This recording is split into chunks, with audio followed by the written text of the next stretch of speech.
अस्सलाम वालेकुम जी, क्या हाल है सब भाइयों का? ठीक है। तो ये देखिए जी, हमने बनाया है जैसा ये, ठीक है। इसका ये आप देख सकते हैं बड़ा दरवाज़ा, और इसके अंदर ये छोटा दरवाज़ा, ये दाना पानी और शॉर्टकट के लिए बनाया है। और ये बॉक्स का ऑप्शन बनाया है। जो इसकी हाइट है वो है 15 इंच, जैसे 15 इंच है, और इसकी जो डेप्थ है वो है 1.5 फुट, और इसका जो फ्रंट है वो है 2.5 फुट। ठीक है, 14 नंबर की टार है, गैल्वेनाइज साथ में बना हुआ है। और आप देख सकते हैं ये लवबर्ड के लिए बहुत अच्छा साइज है।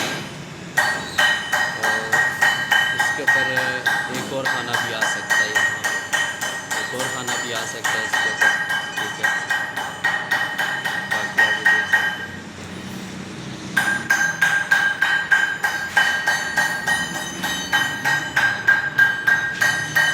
ये आप चेक करें, इसके अंदर आप एक और खाना भी रख सकते हैं। ठीक है, इसके ऊपर, और जब आप एक और खाना रखेंगे तो इसकी टोटल हाइट 7 फुट बन जाएगी, 7 फुट 3 इंच बन जाएगी। ठीक है, अभी एक स्टिक यहाँ पे आ सकती है और एक स्टिक यहाँ पे आ सकती है। बर्ड्स को फ्लाइंग भी मिल सकती है। ये लव बर्ड के लिए और एग्जीबिशन के लिए बना है।